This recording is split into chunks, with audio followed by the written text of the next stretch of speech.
నమస్కారం. లక్ష్మి చెప్పే కథలకు స్వాగతం. వీణులతో వీక్షించటానికి సిద్ధం కండి. ప్రియ సఖులు, ఇప్పుడు మనం ప్రముఖ సీనియర్ రచయిత శ్రీ పిఎస్ నారాయణ గారు రచించిన 26 గంటలు ధారావాహికం నుండి 6వ భాగం వినేద్దామండి. ఒకరోజు ఇన్స్టిట్యూట్కి వస్తూనే తన క్యూబికల్లోకి వచ్చి, నీతో ఫోటో దిగటం కాదు కానీ నా కొంపలు అంటుకున్నాయి అంది సౌజన్య సీరియస్గా. ఆదిత్య గుండెగా అతుక్కుమంది. తెలిసిన వాళ్ళు ఎవరైనా చూసి తన భాగవతం అంతా ఈకకు ఈక పీకకు పీక లాగి ఆమె ముందు ఉంచారా అని కంగారుగా చూశాడు ఆమె వంక. ఆమె మాటలు వింటూనే. ఏమైంది అడిగాడు. ఇంకా అయ్యేందుకే ఉంది, శుభ్రంగా నా కొంప అంటుకుపోతే అంది విసురుగా. ఎప్పుడు ఎక్కడ? ఏసీ రూమ్లో ఉన్న చిరు చెమటలు పట్టసాగాయి ఆదిత్యకు. అంతా అయిపోయింది. తన కలలన్నీ కళ్ళల్లో అవ్వగా ఇక భవిష్యత్ అంతా ఆ ఏడుపు గొట్టు దాని ముందే పడి ఏడుస్తూ ఉండాలి. దిగులుతో ఆదిత్య ముఖం కుంచుకుపోతున్నది. తామిద్దరికీ ఒక కామన్ ఫ్రెండ్ ఉన్నట్టుగా తనకింతవరకు తెలియదు. తను అసలు ఫోటో దిగకుండానే ఉండాల్సింది. తను భయపడిందంతా అయ్యేలా ఉంది. ఎక్కడంటే ఏం చెప్పమంటావు? పంజగుట్ట చౌరస్తాలో సరిగ్గా పోలీస్ స్టేషన్కి ఎదురుగ్గా నిన్న రాత్రి 7 గంటలప్పుడు ఇక్కడ నుంచి వెళ్తూ ఉండంగా దీర్ఘం తీసింది సౌజన్య. అసలు ఏమైందో చెప్పు నీరసంగా అడిగాడు ఆదిత్య. ఆలస్యాన్ని భరించలేకపోతున్నాడు. రెడ్ సిగ్నల్ పడింది, కారు ఆపాను. అప్పుడే రాధ తన స్కూటీని నా కారు పక్కగా ఆపింది అంటూ పెదవులు బిగించింది. ఆ రాధమ్మ గారు తన స్నేహితుడికి ఎవరికైనా చెల్లెలు కాదు కదా కొంపదీసి? హాయ్, ఫోటో వచ్చిందా అని అడిగింది. వచ్చింది అన్నాను. అయితే టేక్ రైట్ అంటూనే ఇక నా మాట వినకుండా గ్రీన్ సిగ్నల్ పడగానే ముందుకొచ్చి వెనక్కు తిప్పి జర్రున పోయి షాన్బాగ్ ముందు ఆగింది. పద పద కాఫీ తాగుతూ చూద్దాం నీ చెక్కల్లో చంద్రుణ్ణి అంటూ కారు దిగుతున్న నన్ను చెయ్యి పట్టుకుని బరబరా లోపలికి లాక్కు వెళ్ళింది. గోవిందా గోవిందా మనసులోనే అనుకున్నాడు ఆదిత్య. ఇంతే సంగతులు. ఇక తనకు సౌజన్య లేదు. ఈ ఇన్స్టిట్యూట్కి అమెరికా ప్రయాణానికి రుణం తీరిపోయింది. ఇవన్నీ పోతే పోయాయి. ఆమెతో ఇన్ని అబద్ధాలతో నాటకం ఆడినందుకు నలుగురిలో ఎడం కాలు చెప్పు తీయకుండా ఉంటే అదే అదృష్టం అనుకున్నాడు. మేము వెళ్ళి ఏసీలో కూర్చున్నాము. తీ అంది. నాకు తెలుసు మా జనం అంతా నీ ఫోటో చూడాలని ఎంత ఆతృతతో ఎదురు చూస్తున్నారు. నేను ఇంకేమాత్రం ఆలస్యం చేసినా అది నా గొంతు పిసికేసి నా వ్యానిటీ బ్యాగ్లో నుంచి ఆ ఫోటోను లాక్కునే దానిలా ఉంది. దాని ఆతృత చూస్తూ ఉంటే. ఆగు తల్లి అంటే వింటేనా? కవర్ తీసి అందులో నుంచి మన ఫోటో బయటకు లాగి దాని చేతిలో పెట్టిందాక ఒకటే గోల. ఏముందా అమ్మాయి ఆత్రంగా అడిగాడు ఆదిత్య. ఇంకా ఆమెగారు అనేదే ఉంది, నేను వినేదే ఉంది. చెప్పుకుంటే సిగ్గుచేటు. నీరసంగా పక్కనే కుర్చీ లాక్కుని కూర్చుంటూ అంది సౌజన్య. తాను పారిపోకుండా కుర్చీ అడ్డం పెట్టిందా అన్నట్టుగా భయంగా చూశాడు ఆదిత్య. అతడి గుండెల్లోని ఉద్రిక్తతను నిగ్రహించుకోలేకపోతున్నాడు. చెప్పు ఏముందో? ఒక్కసారి సీరియస్గా నా వంక చూసి ఇతడు నీకెలా తెలుసు అని అడిగింది. మరి నువ్వేం చెప్పావు? కుర్చీలో నుంచి లేచి బయటకు ఒక్క దూకు దూకి పారిపోవటానికి సిద్ధమవుతున్నట్లుగా 2 చేతులు టేబుల్ మీద ఆనించాడు. మన రామాయణం అంతా చెప్పాను. అప్పుడు అది చటుక్కున కళ్ళు మూసి తెరిచి ఫోటోలో ఉన్న నిన్ను ముద్దు పెట్టుకుంది, ఫెంటాస్టిక్ అంటూ చెప్పింది. మై గాడ్, ఇది కేవలం శాంపిల్. పెళ్ళయ్యేలోగా నిజంగా ఒక్కసారి అతన్ని ముద్దు పెట్టుకునివ్వవే. భలే బాగున్నాడే. పెళ్ళైన తర్వాత అంటే నువ్వు చీపురు కట్ట తిరగేస్తావు. ప్లీజ్ ప్లీజ్ అంటూ ఒకటే కాల్ చేసింది. పకపకా నవ్వింది సౌజన్య. మళ్ళీ తనున్నది ఇన్స్టిట్యూట్ అని గుర్తుకు రావడంతో నోటికి చేయి అడ్డు పెట్టుకుంది. సౌజన్య మాటలు వింటూనే ఆదిత్యకు శరీరం అంతా తేలికైనట్లు అనిపించగా తిరిగి కుర్చీలోకి జారపడ్డాడు. అప్పటికి నేను అంటూనే ఉన్నాను, వింటేనా? ఆయన నువ్వు ఫోటోని ముద్దు పెట్టుకుంటావని తెలిస్తే మొహాన్నంతా సబ్బేసి వేడి నీళ్ళతో 16 సార్లు కడుగుతాడు. ఇక అసలు ముద్దు ఇంకెక్కడిది అంటూ. ఆదిత్య ఇప్పుడు పూర్తిగా కోలుకున్నాడు. అదొట్టి రౌడీ పిల్ల, నిన్ను తెగ మెచ్చుకోవటమే. అదేదో పేరు చెప్పిందమ్మా. గంధర్వుడిలా ఉన్నావుట నువ్వు. నేను కాదంటే 5 నిమిషాల్లో ఇక్కడ వాలి నిన్ను గద్దలా తన్నుకుపోయేలా ఉంది దాని మాటలు చూస్తూ ఉంటే. భయపడుతున్నట్లుగా మొహం పెట్టి అతని చెయ్యి మీద చెయ్యి వేసి గట్టిగా పట్టుకుంది. సరేలే సోదా, ముందు నీ సీటు దగ్గరకు వేంచేయి. నీ ఫ్రెండ్స్ అంతా ఇలాంటి వాళ్ళేనా అన్నాడు ఆదిత్య తెచ్చిపెట్టుకున్న చిరాకుతో. నాకు మా ఫ్రెండ్స్కు ఏమైందమ్మా తక్కువ అంది బొంగమూతి పెట్టి. ఏదో ఒకటని ఏడిపించడానికి ముందుంటావు కదా నువ్వు, వాళ్ళు అలాంటి వాళ్ళేనా అని. మరి లేకపోతే నీలాగా పప్పు శుద్ధలా ప్రతిదానికి దూరం దూరం అంటూ తిరుగుతాం అనుకుంటున్నావా? చెయ్యి నొక్కి తన సీట్లోకి వెళ్ళిపోయింది సౌజన్య. ఆమె కావాలని తనను వెక్కిరిస్తున్నట్లుగా కులుకుతూ నడుస్తున్న ఆమెను వెనక నుంచి మురిపంగా చూస్తూ ఉండిపోయాడు ఆదిత్య. ఏదో స్టేషన్ వచ్చినట్లుంది. రైలు ఆగకుండా వెళ్తున్నా జనం గోల స్పష్టంగా వినపడుతూనే ఉంది. అప్పటికి అందరూ భోజనాలు చేసి అరగంట అయింది. నిద్రలు ముంచుకొస్తున్నాయి. కళ్ళు మూసుకు పడుకుందామంటే సామాన్లు ఏమైపోతాయోననే భయం. రాంపండు లేచి ప్యాంట్రీ కార్ దగ్గరకు బయలుదేరాడు. అచ్చమాంబ తల నిండా చీర చెంగు కప్పుకుని వెంకటాచలాన్ని ఆనుకుని కళ్ళు మూసుకుంది. ధర్మలింగానికి నిద్ర వస్తున్నది. పైకెక్కి పడుకుందామా కింద కూర్చుందామా అన్నట్టుగా పైకి కిందకి చూస్తున్నాడు. ఆదిత్య కావేరిని పైకెక్కి పడుకోరాదు అన్నాడు.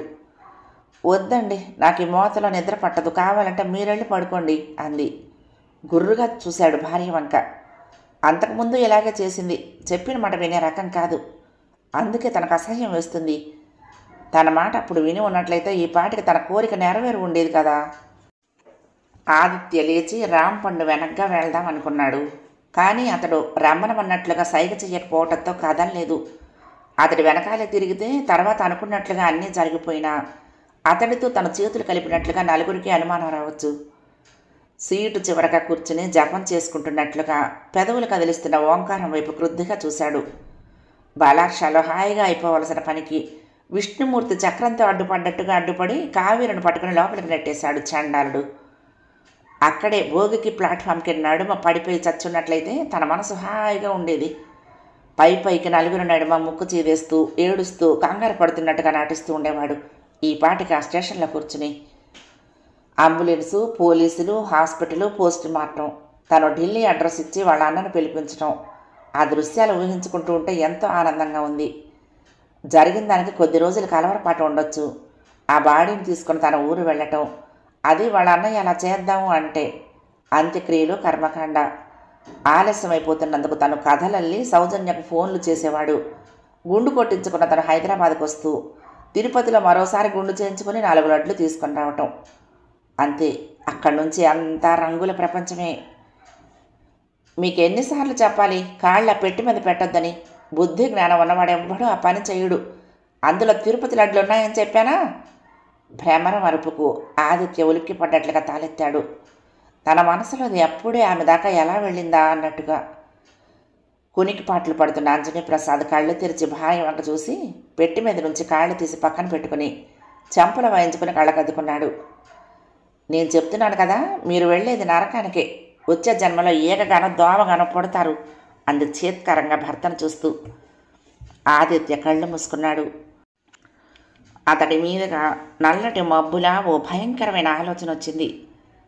కావేరి రైలు చక్రాల కింద పడి నుగ్గై ఎవ్వరూ గుర్తించలేనంతగా మాంసపు ముద్దలా తయారై ఉంటే పర్వాలేదు, తనకు శని విరగడైపోయి ఉండేది. కానీ అలా కాకుండా ఈ ఓంకారం గడి మూలకంగా ఈ కాలో చెయ్యో విరగొట్టుకుని బయటపడి ఉన్నట్టయితే గుండె గుబేలు మంది. అతడికి అది ఓ భయంకరమైన ఆలోచనే. అటు చావకుండాను ఇటు తనకు పనికి రాకుండాను మంచంలో పడి ఉండే పక్షంలో తన భవిష్యత్ అంతా ఏమై ఉండేది? అతడి కళ్ళకు చీకటే కనపడింది. తాను నాశనం అయిపోయి ఉండేవాడు. రాంపండుకు చెప్పాలి, చేసేదేదో పకడ్బందీగా చెయ్యరా బాబు అని. అతడి మాటల్లోలాగా మనిషి పూర్తిగా లేచిపోవాలి అని. అలా కాకపోతే తన బ్రతుకు నరకం అవ్వటమే కాదు, అటు సౌజన్యకు అసలు విషయం తెలిసి తనను చీదరించుకుంటూ కటకటాల పాలు చేసినా చేయొచ్చు. అతడికి ఒళ్ళంతా చెమటలు పట్టింది ఒక్కసారిగా. సౌజన్య కటకటాలో గుర్తుకురాగా. కావేరి చచ్చిపోతే సౌజన్యం దొరక్కపోయినా మరో కావేరి దొరుకుతుంది. అంతేకాని తన బ్రతుకు మూడై జైలు పాలు కాకూడదు. తను తప్పుదారిన నడుస్తున్నాడా అనిపించింది కొన్ని క్షణాలు. కళ్ళు మూసుకొని తలను తన భుజం మీద పెట్టుకుని పడుకున్న తనతో 2 సంవత్సరాలు కాపురం చేసిన కావేరిని చూస్తూ ఉంటే సౌజన్య రూపం, తన తండ్రి తన ఇష్టాయిష్టాలను గమనించకుండా స్నేహితుడి కూతురంటూ కావేరిని తనకు అంటకట్టిన తీరు అందుకు అంగీకరింప చేయటం లేదు. లేదు, తను పోతున్నదే సరైన దారి. అందమైన భవిష్యత్తు కోసం దారిని సుగమం చేసుకోవటంలోనూ కంటకాలను రాళ్లను వదిలించి వేసుకోవటంలోనూ తప్పు లేదు. తన భుజం మీద ఉన్న కావేరి తల చాలా బరువుగా ఉన్నట్లు అనిపిస్తోంది. ఆ భుజానికి ఓ బంగారు తీగ నల్లుదామనుకుంటున్నప్పుడు ఈ బండరాయిని కొన్ని గంటలు మోయక తప్పదు. సీటు చివరగా ఓంకారం రాక్షస రూపంలో వేదాలు వల్లిస్తున్నట్లుగా పెదవులు కదిలిస్తూ కళ్ళు మూసి కూర్చున్నాడు. తన ప్రయత్నాన్ని భగ్నం చేసిన నికృష్టుడు. అప్పుడు రాంపండు అతడి వంక చూసిన చూపుకు అప్పుడే అతడు భస్మమై ఉండాల్సింది. అసలు ముందు వాణ్ణి లేపేయాలా అన్నంత కోపంగా నిప్పులు కురిపిస్తూ చూశాడు. వెనక్కి వచ్చిన రాంపండు ఆదిత్య వంక చూస్తూ, ఒకసారి నాతో వస్తారా? చిన్న సాయం చెయ్యాలి మీరు, ఐస్ క్రీమ్ తెచ్చుకుందాం అన్నాడు నవ్వుతూ. సగం కళ్ళు తెరిచి మొత్తుగా జోగుతున్నారు అందరూ. మధురం రాంపండు మాట వింటూనే అమ్మా ఐస్ క్రీమే అంది పెద్దగా. రాంపండు చిన్నగా నవ్వుతూ ముద్దు చేస్తున్నట్లుగా ఆ అమ్మాయి బొగ్గ పట్టుకుని, అలాగేనమ్మా, ఈ అంకుల్ తెచ్చి పెడతారు కదా నీకు అన్నాడు.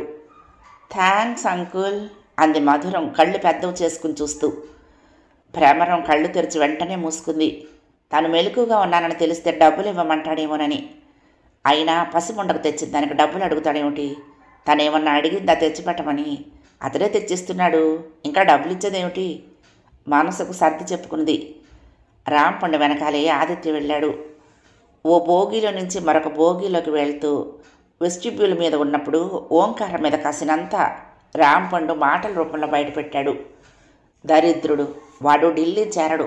మధ్యలోనే వాడిని లేపేయకపోతే నా పాసుబుక్కే నా అమర్ద. వాడి రక్తం కాళ్ళ చూస్తాను. ఇతరుల విషయాల్లో జోక్యం చేసుకునే వాళ్ళంటే నాకు పరమ అసహ్యం. నాకు ఒళ్ళు మండిపోతుంది అన్నాడు కళ్ళని రక్తపు ముద్దల్లా చేసుకుని. ఆదిత్య అతడి భుజం మీద చేయి వేశాడు. అయిపోయింది, దానికి మనసు పాడు చేసుకోవటం దేనికి? ముందు ఏం చేయాలో ఆలోచిస్తే బాగుంటుంది అన్నాడు. డోంట్ వర్రీ సార్, నేనున్నానుగా. ఢిల్లీ వెళ్ళేలోగా లేపేస్తాను అంటే లేపేస్తాను. నా బాధ అది కాదు. వాడికి మనం ఏమన్యాయం చేశాం సార్ అలా మనకు అడ్డం పడటానికి? పైన దేవుడు లేడా సార్? మరొకరికి అన్యాయం చేసిన వాడిని బాగుపడినిస్తాడా? కళ్ళు చిట్లించి ఆదిత్యని చూస్తూ అన్నాడు. రాంపండు కోపంతో ఓంకారాన్ని ఇష్టం వచ్చినట్టు తిడుతూ ముందుకు వెళ్ళిపోతున్నాడు. ఆదిత్యకు అతడంటే గుర్రుగానే ఉంది. చాలా తేలిగ్గా జరిగిపోయే పనికి శనిలా అడ్డుపడ్డాడు. అందుకే రాంపండు అంటున్న మాటలు అతడికి ఓంకారనాదంలా ఉండి తృప్తిని కలిగిస్తున్నాయి. 5 బోగీల తర్వాత ప్యాంట్రీ కారు వచ్చింది. 10 ఐస్ క్రీమ్ కప్పులు ఇవ్వవయ్యా అన్నాడు అక్కడ కూర్చున్న కురవాడితో. అతడు లేచి ఫ్రిడ్జ్ తెరుస్తూ ఉండగా ఏ కలర్స్ ఉన్నాయి అడిగాడు రాంపండే మళ్ళీ. రోజు, క్రీము, వైట్. ఒక్క క్షణం ఆలోచిస్తున్నట్లుగా ఆగి, రోజ్ 1, క్రీమ్ 5, వైట్ 4 ఇవ్వు అన్నాడు. అన్నెందుకు అడిగాడు ఆదిత్య. మీరుండండి సారు, మనం అంత దూరం స్నేహంగా ఒకచోట కూర్చుని ప్రయాణం చేస్తున్నాం కదా, అందరం కలిసి సరదాగా తినేద్దాం అన్నాడు. అక్కడున్న నలుగురికి వినపడేలా, తీసుకువెళ్ళటానికి వీలుగా ఉంటుంది. ఓ ఖాళీ పెట్టెలో పెట్టి స్పూన్లు కూడా దాంట్లోనే పడేసాయి. ఇదిగో 1 స్పూన్ ఎక్కువ పెట్టు, 1 కప్పులో 2 పిల్లలు తినాలి అన్నాడు. ఆదిత్యకు అతడి ఆలోచన ఒకటి అర్థం కాలేదు. 2 పిల్లలు అంటాడు, 1 కప్పు అంటాడు. వింతగా అనిపించినా ఏదైనా ఆలోచనలో ఉన్నాడేమోలే అనుకుంటూ మౌనంగా ఉండిపోయాడు. ఎంతయ్యా ఒక్కొక్కటి? 12 రూపాయలు. 120 రూపాయలు ఇచ్చేయండి సారు అన్నాడు ఆదిత్య వైపుకు తిరిగి. ప్యాంట్రీ కారు కుర్రవాడు 10ంటిని ఒక చిన్న ఖాళీ పెట్టెలో పెట్టి 11 చెక్క స్పూన్లు కూడా అందులో పడేసి రాంపండుకిచ్చి ఆదిత్య దగ్గర డబ్బులు తీసుకున్నాడు. రాంపండు అన్నీ సరిగ్గా ఉన్నాయో లేవో అన్నట్టుగా తీసి లెక్కేస్తూ రోజ్ కలర్ది ఒక్కటి అన్నిటికన్నా పైన పెట్టాడు. ఆదిత్యకు అందరు ఐస్ క్రీములకు తానే డబ్బులు ఇవ్వటం చిరాకు అనిపించినా రాంపండు చెప్పాడు కాబట్టి మాట్లాడలేదు. ఇద్దరూ తమ భోగి వైపుకు బయలుదేరారు. దీంతో మటాష్ సార్ ఇక తిరుగులేదు, లేచిపోయినట్టే. రాంపండు ఆదిత్య చెవులో కూణిగాడు. రాంపండు చెప్పినట్లుగా ఐస్ క్రీమ్తో కావేరి ఎలా లేచిపోతుందో అర్థం కాకపోయినా తలాడించాడు ఆదిత్య. 2 పెట్టెలు దాటారు. 3వ పెట్టె దాటుతూ ఉండగా వెస్టిబ్యూల్ దగ్గర ఎవరూ లేకపోవడంతో చేతిలో ఉన్న అట్టపెట్టెలో నుంచి పైన పెట్టిన రోజ్ కలర్ ఐస్ క్రీమ్ ఉన్న కప్పు 1 స్పూను తీసుకుని అట్టపెట్టెను ఆదిత్య చేతిలో పెడుతూ, ఇక్కడే ఉండండి, 1 క్షణంలో వస్తాను అంటూ టాయిలెట్లోకి వెళ్ళి తలుపు మూసి గడియ వేసుకున్నాడు. ఆదిత్య వింతగా అతడు వెళ్ళిన వైపుకు చూసి తల ఉంచుకొని తలుపు పక్కగా బయటికి చూస్తూ నించున్నాడు. లోపలికి వెళ్ళిన రాంపండు అక్కడున్న అద్దం ముందు చేతిలో ఉన్న కప్పు పెట్టి ప్యాంటు జేబులో నుంచి పర్స్ తీశాడు. అందులో నుంచి ఓ చిన్న పొట్లాన్ని బయటికి లాగాడు. దాన్ని విప్పి దాంట్లో ఉన్న గులాబీ రంగు పొడిని ఐస్ క్రీమ్ కప్పు మీద ఉన్న కాగితం మూత తీసి మధ్యలో ఐస్ క్రీమ్ను కొద్దిగా పక్కకు జరిపి అందులో చల్లాడు. చేతిలోని కాగితాన్ని ఉండలా చుట్టి కిటికీ అద్దంలో నుంచి బయట పారేశాడు. స్పూన్తో ఆ పొడిని ఐస్ క్రీంలో కలిసిపోయేలా నొక్కేశాడు. కప్పు మీద మూత పెట్టి స్పూనును కడిగేసి బయట పారేశాడు. ఒక చేత్తో కప్పు పట్టుకుని అద్దంలో చూసుకుంటూ రెండో చేత్తో కాసిన నీళ్లు పోసుకుని ముఖం కడుక్కున్నాడు. జేబులో నుంచి రుమాలు తీసి ముఖం తుడుచుకున్నాడు. ఎర్ర గీరలతో ఉన్న కనుగుడ్లు చూసుకున్నాడు. మీసాన్ని సర్దుకున్నాడు. సమ్మర్ క్రాఫ్ట్ మీద చెయ్యి వేసి రుద్దుకుంటూ నవ్వుకున్నాడు. బయటకొచ్చి వడివడిగా ఆదిత్యను కలిసి చేతిలోని కప్పును పెట్టెలో పెట్టేశాడు. గుర్తుంచుకోండి, పైన పెట్టిన కప్పును మేడంకి ఇవ్వాలి అన్నాడు గుసగుసగా. ఆదిత్య భయంగా చూశాడు అతడి వంక. విషం కలిపావా? నవ్వాడు విలాసంగా రాంపండు. గొంతు తడారిపోయింది ఆదిత్యకు. అప్పుడు అది యాక్సిడెంట్ ఎలా అవుతుంది, మర్డరే కూర్చుంటుంది అన్నాడు విసురుగా. మీరుండండి సారు, ప్రతిదానికి కంగారు పడుతుంటే పనులు ఎలా అవుతాయి, నేను చేస్తాను కదా అన్నాడు భరోసా ఇస్తున్నట్లుగా చెయ్యెత్తి. ఏం చేస్తావు అంటూ ఉండగానే అటు ఎవరో ప్రయాణికుడు వస్తూ ఉండటంతో అతడు వెళ్ళిపోయిందాకా మాటలాపి నిల్చుని అటు ఇటు అయిందంటే నేను కటకటాలు వెనక్కిపోతాను అన్నాడు నీరసంగా. సారు, నన్ను తక్కువ అంచనా వేస్తున్నారు. రాంపండు ఏం చేసినా పకడ్బందీగా చేస్తాడు. అది తిన్న వెంటనే ఆమెకేమి కాదు సారు, నేను దాన్ని యాక్సిడెంట్గా మార్చేస్తాను కదా. ఓహో కాదు, నాకు చెప్పి ఎలా చేస్తావో అసహనంగా అడిగాడు ఆదిత్య అతడి మాటలను నమ్మలేనట్లుగా. ఆ విషయంతో చేస్తే రేపు పోస్ట్ మార్టంలో బయటపడిందా తన పని గోవిందా. రాంపండుకు కోపం వచ్చింది. నా మీద నమ్మకం లేకపోతే నన్ను వదిలేయండి సారు, రామ్ అన్నాడు రెండు చేతులు జోడించి విసురుగా. అది కాదు రాంపండు, నన్ను అర్థం చేసుకో, నా భయాన్ని అర్థం చేసుకో. మన చేతికి ఏమాత్రం మట్టి అంటకూడదని చెప్పానా అన్నాడు అతడి భుజం మీద చెయ్యి వేసి అనునయంగా. అతడితో పేచి పెట్టుకున్నా నష్టపోయేది తానే. అటు పని కాదు, ఇటు ఇచ్చిన అడ్వాన్స్ తిరిగి రాదు.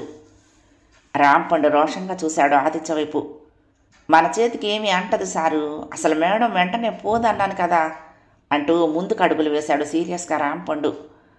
మరొక భోగి దాటుతూ ఉండగా ఆగి చిన్నగా గొడుగుతున్నట్లు. ఇది తిన్న తర్వాత మేడంకి కడుపులో గడబిడై వాంతులు మొదలవుతాయి. అప్పుడు ప్రారంభమవుతుంది మన పని, అంతే హుషారుగా చెప్పాడు. ఏం చేస్తావు? చూడండి సార్ ఏమవుతుందో, నేను చెప్పడం దేనికి. మా వాళ్ళు రంగంలోకి దూకి ఏం చేస్తారు, ఇక అక్కడి నుంచి అంతా న్యాచురల్ చెప్పాడు.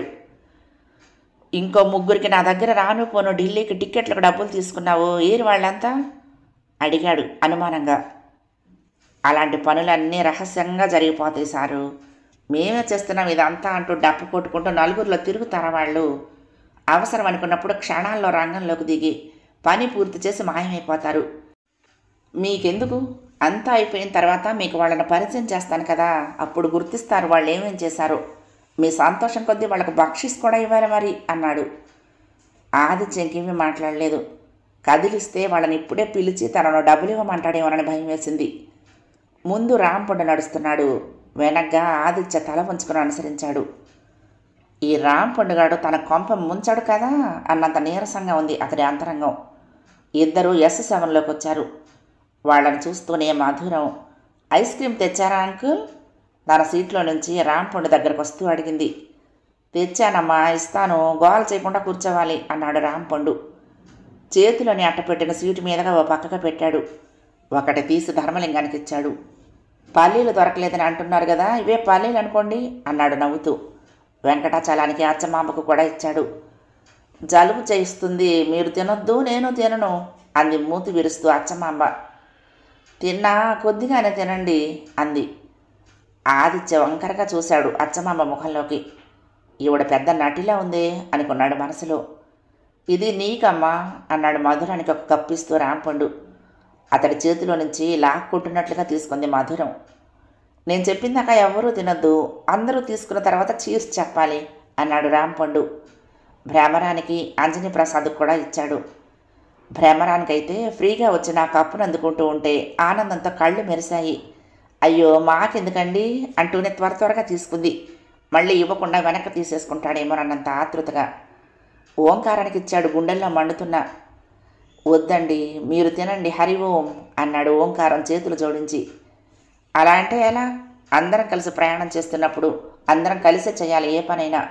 మీరు పెద్దలు, కాదనకూడదు అన్నాడు కోపాన్ని దిగమింగుకుంటూ పెదవులపై నవ్వు పులుముకుని. పొరపాటైందిరా ముండా కొడక. మేడం కప్పులో కలిపిందా నీ కప్పులోనే కాస్త కలిపి ఉంటే రేపొద్దున ఢిల్లీ వెళ్ళిందాకా వాష్ బేసిన్ దగ్గరికి పరిగెత్తలేక చచ్చి ఉండేవాడివి అనుకున్నాడు లోలోనే. ఆయన చేతిలో కప్పు పెట్టి తలెత్తి నలుగురి వెంక చూశాడు, ఇంకెవరికి రావాలి అన్నట్లుగా. అరే సార్ వాళ్ళకి ఇవ్వలేదు కదా అంటూ మిగిలిన వాటిల్లో రోజ్ కలర్ ఐస్ క్రీమ్ తీసి ఆదిత్యకి ఇస్తూ ఇది మేడంకి అన్నాడు. మరొకటి తీసి ఆదిత్యకి ఇచ్చాడు. తానొకటి తీసుకుని ఖాళీ పెట్టిన సీటు కింద పడేశాడు. ఇప్పుడు అందరూ మూతలు తీయండి. తీసిన తర్వాత మన ప్రయాణం హ్యాపీగా జరిగేటందుకు గాను చీర్స్ చెప్పేసి తినడం మొదలుపెట్టండి. పాప, ఐస్ క్రీమ్ తినగానే నువ్వు మంచి పాట పాడాలి అన్నాడు హుషారుగా. రైలు చాలా స్పీడ్గా ముందుకు దూసుకుపోతోంది. కిటికీ తలుపులు తీసి ఉండటంతో బయట ఎండ కాస్తున్న చల్లటి గాలి వీస్తోంది. అందరూ కప్పుల మీద మూతలు తీశారు రాంపండు చెప్పినట్లుగా. రాంపండు గారు చాలా సరదా మనిషి. ప్రయాణంలో ఇలాంటి వాళ్ళు కనుక మన పక్కన ఉంటే ప్రయాణం చేసినట్టే ఉండదు అన్నాడు ధర్మలింగం నవ్వుతూ. చీర్స్ అంటూ కప్పులున్న చేతులన్నీ పైకి లేచాయి. మాధురం అందరి కప్పుల వంక చూసింది. కావేరి చెక్క స్పూనును ఐస్ క్రీంలో గుచ్చి కాస్త పైకి తీసింది, నోట్లో పెట్టుకుందాం అన్నట్లుగా. ఆదిత్య ఆత్రంగా ఆమె వంక చూస్తున్నాడు. మధురం కావేరి చేతిలో ఉన్న కప్పులో రోజ్ కలర్ ఐస్ క్రీమ్ చూస్తూనే ఆంటీ అంటూ ఆమె దగ్గరకు ఒక్క దూకు దూకింది. ఏంటమ్మా అంది కావేరి. నాకు రోజ్ కలర్ అంటే చాలా ఇష్టం ఆంటీ, మనం మార్చుకుందామా అంది కావేరి చేతిలో ఉన్న కప్పు వంకే ఆశగా చూస్తూ. ఆ అమ్మాయి మాటతో ఉలిక్కి పడ్డట్టుగా తాలెత్తారు రాంపండు, ఆదిత్య. ఎవరికిచ్చింది వాళ్లే తినాలి, మార్చుకోకూడదు అన్నాడు రాంపండు హడావుడిగా ముందుకు వంగుతూ. తీసుకో అమ్మా, పర్వాలేదు, ఏదైతేనే అంటూ చేతిలోని స్పూను కప్పులో పెట్టేసి మధురానికి అందిస్తున్నట్లుగా చేయి చాచింది కావేరి. వద్దండి, మీరే తినండి, అది చీర్స్ చెప్పిన తర్వాత కప్పులు మార్చుకోకూడదు అన్నాడు రాంపండు చెయ్యి అడ్డం పెడుతూ. పోన్లేండి, చిన్నపిల్ల రోజ్ కలర్ కావాలని సంబరపడుతున్నది, తిననియండి, ఎవరైతేనే అంది కావేరి రాంపండు వంక అనునయంగా చూస్తూ. చెబితే అర్థం కదా, ఆ పెద్ద మనిషి చెప్తున్నాడు కదా చీర్స్ చెప్పిన తర్వాత మార్చుకోకూడదని, వినిపించుకోనక్కర్లేదా? నువ్వు తినేసేదాన్ని విసురుగా అన్నాడు ఆదిత్య. అచ్చమ్మాంబ చీర చెంగును నెత్తి మీదకు లాక్కుని, అలా కాదు తల్లి, పెద్దదాన్ని నేను చెప్తున్నాను కదా, మీకిచ్చింది మీరే తినాలి, నాకిచ్చింది నేనే తినాలి, అది మర్యాద. చూడండి, మా వారికి క్రీమ్ కలర్ అంటే ఇష్టం, చెవి కోసుకుంటారు. అయినా ఆయనకు వైట్, నాకు క్రీము వచ్చాయి. కొనుక్కొచ్చిన ఆయన సంతోషంగా ఇచ్చినప్పుడు మనం ఆయన మనసును కష్టపెట్టి అవమానం చేయకూడదు అంది చెంపలు వాయించుకుంటూ. నాకు ఆంటీ దగ్గరదే కావాలి, నేను వైట్ తినను, ఇది చెత్త అంటూ కాళ్ళు నేలకేసి కొట్టుకుంటూ చేతులు ఊపసాగింది మధురం. దెబ్బ రొట్టెకై ఈయన లేచింది కూతురి గోలకు. ఇచ్చింది ఏదో తిని చావచ్చు కదా అంటూ. దాని పేచీతో ఆ పెద్ద మనిషికి కోపం వచ్చి తమకిచ్చిన 3 కప్పులు ఎక్కడ లాక్కుంటాడోనని ఆమె భయం. తన కప్పులోది స్పూన్తో తీసుకుని త్వరగా తినేస్తూ, చూడు వైట్ ఎంత బాగుందో, నాన్న దగ్గర క్రీమ్ కూడా ఉంది, అది నీకే, నీకైతే 2 కప్పులు, అందరికీ ఒకే ఒక కప్పు, భలే భలే అంది కూతుర్ని మాయపుచ్చడానికి ప్రయత్నిస్తూ. కానీ ఆమె సముదాయింపు మధురానికి ఏమీ ఎక్కటం లేదు. ఆ పిల్ల మనసంతా కావేరి చేతిలో ఉన్న రోజ్ కలర్ ఐస్ క్రీమ్ మీదే ఉంది. అంజనీ ప్రసాద్ నిస్సహాయంగా కూతురి వంక భార్య వంక చూస్తున్నాడు. అతడికి తన చేతిలోది తనే తినేయాలనుంది. కానీ భార్య ఏమో అది కూడా మధురాన్నే తీసుకోమంటోంది. ఓంకారం కళ్ళు మూసుకుని తెరిచి, పోనీలే తల్లి, నాది కూడా నువ్వే తీసుకుని 3 తినేసేయి, హరి ఓం అన్నాడు చిన్నపిల్లను ప్రేమగా చూస్తూ. నీకు 2 క్రీము 1 వైట్ కదా అన్నాడు. రాంపండు ఓంకారం సలహాకి సంతోషిస్తూ, బాగుంది బాగుంది, అలా చెయ్యమ్మా, కావాలంటే మళ్ళీ వెళ్ళినప్పుడు రోజుది కొనుక్కొచ్చి నీకు ఒక్కదానికే ఇస్తాను.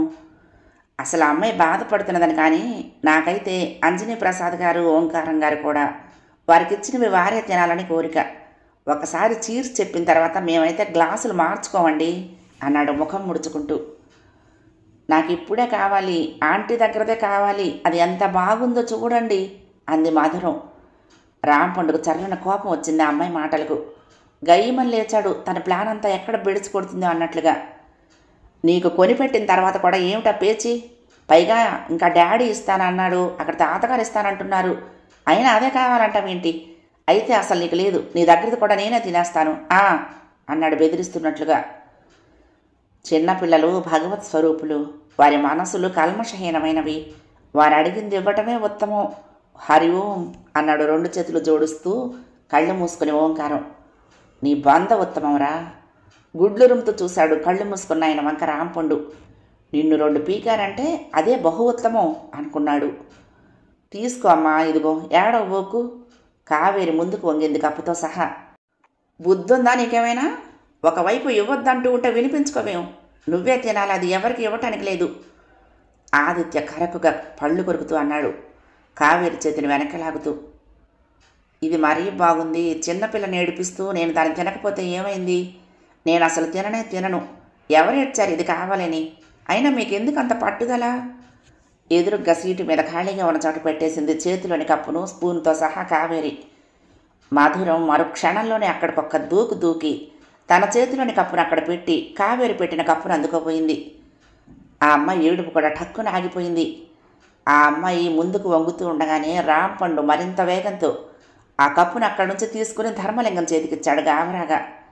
ఇన్ని రంగులు తీసుకుని తను తప్పు చేశాడా అని మదన పడసాగాడు రాంపండు. ధర్మలింగం దాన్ని అటు ఇటు తిప్పి చూసి, అవును పాప, మనకిచ్చింది ఇది ఒకటేగా, ఇందులో ఇంకా తక్కువ కూడా ఉంది ఐస్ క్రీం. వద్దమ్మా, పాడు, ఇది నీకు ఇచ్చిందేం బాగుంది అన్నాడు రాంపండుకు వత్తాసుగా. లేదు, నాకు ఇదే బాగుంది, నేను ఇదే తింటా. మళ్ళా ఆరున్నొక్క రాగం మొదలుపెట్టింది మధురం. కత్తి పెట్టి పొడి చేస్తున్నట్లుగా భార్య ముఖంలోకి చూశాడు ఆదిత్య.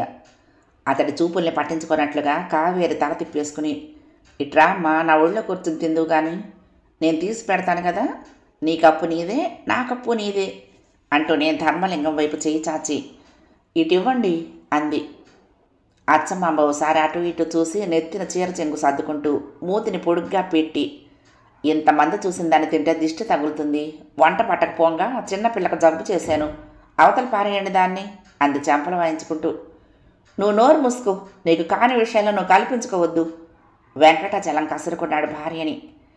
అచ్చమాంబ కళ్ళొత్తుకుంటూ, సరే, నాదేం పోయింది, మీ ఇష్టం, తప్పుగా మాట్లాడితే క్షమించండి అంది 2 చేతులు జోడించి. ఆంటీని తిననిస్తావా లేదా? గర్జిస్తున్నట్టుగా అడిగాడు రాంపండు మధురాన్ని. అంజనీ ప్రసాద్ లేచి కూతురు దగ్గరకు వచ్చాడు. ఎందుకండి పసిదాన్ని అరుస్తారు? దానికేం తెలుసండి, నోరు లేని పిల్ల. అసలు ఐస్ క్రీం ఎవరు తెమ్మన్నారు మిమ్మల్ని? తెచ్చారే అనుకోండి. ఇన్ని రంగులు ఎవరు తెమ్మన్నారు? తెచ్చారే అనుకోండి. చిన్నపిల్ల కదా, ముందు దానికి కావలసిందేదో తీసిస్తే సరిపోయేది కదా, ఇంత రభస జరిగి ఉండేది కాదు కదా. అది దాని అమ్మలాగానే పరమ మొండిది అన్నాడు. ఏమయ్యో, ఇదిగో అనుకుంటే నీ కూతుర్ని అనుకో, అంతేగాని నా జోలికి వస్తే నేను ఊరుకునేది లేదు. ఐస్ క్రీం తింటూనే పెద్దగా అరిచింది భ్రమరం. ఆ మాట వినిపించుకున్నట్లుగా, రా తల్లిరా, అంకులు ఇచ్చినవి మనకొద్దు, మనం వెళ్ళి మనకు కావలసిన రంగుల్లో మనం తెచ్చుకుందాం అన్నాడు కూతుర్ని బుజ్జగిస్తూ. భ్రమరం చేతిలోని ఖాళీ కప్పును బయటకు విసిరేసి అంజనీ ప్రసాద్ లేచి వెళ్తూ సీట్లో పెట్టిన కప్పును అందుకుని మూత తీసింది. ఏది, ఒక్కసారి ఆ రోజు కలర్ ఐస్ క్రీం కప్పుని ఇవ్వండి, ఇప్పుడే ఇస్తాను. హరి ఓం అన్నాడు ఓంకారం ధర్మలింగంతో ముందుకు వంగి. అతడు రాంపండు వంక చూశాడు, ఇవ్వాలా వద్దా అన్నట్టుగా. కొనుక్కొచ్చింది ఆయన, ఇస్తే ఏమి తంటానో అని. రాంపండు దాన్ని విసురుగా ధర్మలింగం చేతిలో నుంచి లాక్కున్నాడు. అతడికి అంతా అయోమయమైంది. చిన్నపిల్ల దానికోసమే ఇంత రభస చేస్తుందని అతడు ఊహించలేదు. ఆ పైన దాన్ని త్రాస్టోడు తీసుకుని శల్య పరీక్ష మొదలు పెడితే మొదటికే మోసం వస్తుంది అనుకుంటూ కంగారు పడ్డాడు. ఆదిత్యకు ఈ గొడవతో బుర్ర తిరిగిపోతుంది. మధురం రాంపండు చేతిలో నుంచి కప్పును మెరుపులా లాక్కుని వాళ్ళ నాన్నను నెట్టుకుంటూ తల్లి దగ్గరకు చేరింది, విజయోత్సాహంతో నవ్వుతూ. కావేరి ఆనందంగా నవ్వింది ఆ అమ్మాయి చేష్టకు. తినే పాప, తినేసి, నువ్వే గెలిచావులే అంది. ఆదిత్య టెన్షన్తో లేచాడు. సింహంలా రాంపండు లేచాడు. వాళ్లకు సాయంగా ధర్మలింగము లేచాడు. తన చెయ్యి అవసరం అవుతుందేమోనన్నట్లుగా వెంకటాచలము లేచాడు. ఓంకారం లేద్దామా వద్దా అన్నట్టుగా అటు ఇటు ఊగుతున్నాడు. తల్లి ఒళ్ళోకి ఎక్కేసిన మధురం చేతిలోని కప్పులో నుంచి రోజ్ కలర్ ఐస్ క్రీమును స్పూన్తో పైకి తీసింది ఆబగా. ఏయ్ ఆగు, గాండ్రింపులా అడిచాడు రాంపండు. చెప్పిన మాట వినేది లేదా? గొంతు పిసుకు చంపేస్తాను ఐస్ క్రీం తిన్నామంటే అంటూ జూలు విదిలించినట్లుగా ఒక్క ఊగి ముందుకు దూకాడు. అతడి అరుపులకు ఆ పైన అందరూ ఒక్కసారిగా లేవటంతో బిత్తరపోయింది మధురం. బిక్కమొహం వేసుకుని చేతిలోని స్పూన్ మీద ఉన్న ఐస్ క్రీం గౌన్ మీద కారిపోతూ ఉండగా బొమ్మలాగా చూస్తూ ఉండిపోయింది వాళ్ళ వంక. ఇటీ దాన్ని అరిచాడు రాంపండు మళ్ళీ కరుకు కంఠంతో. పోరా పో, నీకివ్వను అంటూనే రోషంగా మొహం అంతా ఎర్రగా చేసుకుని చేతిలోని ఆ కప్పుని విసిరి కిటికీలో నుంచి బయట పారేసింది. బాగా అయింది, మంచిగా అయింది, భలేగా అయింది అంటూ చప్పట్లు కొట్టడం మొదలుపెట్టింది మధురం ఆనందంగా. రాంపండు నెత్తి బాదుకున్నాడు. ఆదిత్య కోపంతో ఊగిపోతున్నాడు. చండాలపు పిల్ల, 4 పీకుతాను పట్టుకుని. మొండి పిల్ల. రాంపండు నెత్తి రుద్దుకుంటూ వీరంగం వేయసాగాడు. ఈ గొడవకు పక్క బీల వాళ్ళంతా వచ్చి ఇటే తొంగి చూస్తున్నారు. ఆదిత్యకు ఆ దృశ్యం చూస్తూ ఉంటే ఒళ్ళు కంపరమెత్తినట్లే అనిపిస్తోంది. అంతలోనే సహనం కోల్పోయినట్లుగా లేచి కావేరి గొంతెత్తింది గయ్యమంటూ. ఏం మొండి పిల్ల, ఆ పిల్లకేం తెలుసని? ఇంత పెద్దవాళ్ళైతే వెధవ ఐస్ క్రీం దగ్గర అంత పట్టుదలలుంటే 7 ఏళ్ళు ఉన్నాయో లేవో ఆ పిల్లకేమైనా తెలుస్తుందా? బాగా చేసిందిలేండి అవతల పారేసి, దరిద్రపు పీడ వదిలింది అంది. 6వ భాగం సమాప్తం. ప్రియ సఖులు, ఈ కథ మీకు నచ్చితే తప్పకుండా లైక్ చేయండి, షేర్ చేయండి, కామెంట్ చేయండి, సబ్స్క్రైబ్ చేసుకుని నన్ను ఎంకరేజ్ చేయండి. ఉంటానండి. ప్రేమతో లక్ష్మి, కృష్ణాతీరం దుర్గమ్మ సన్నిధానం. నమస్తే.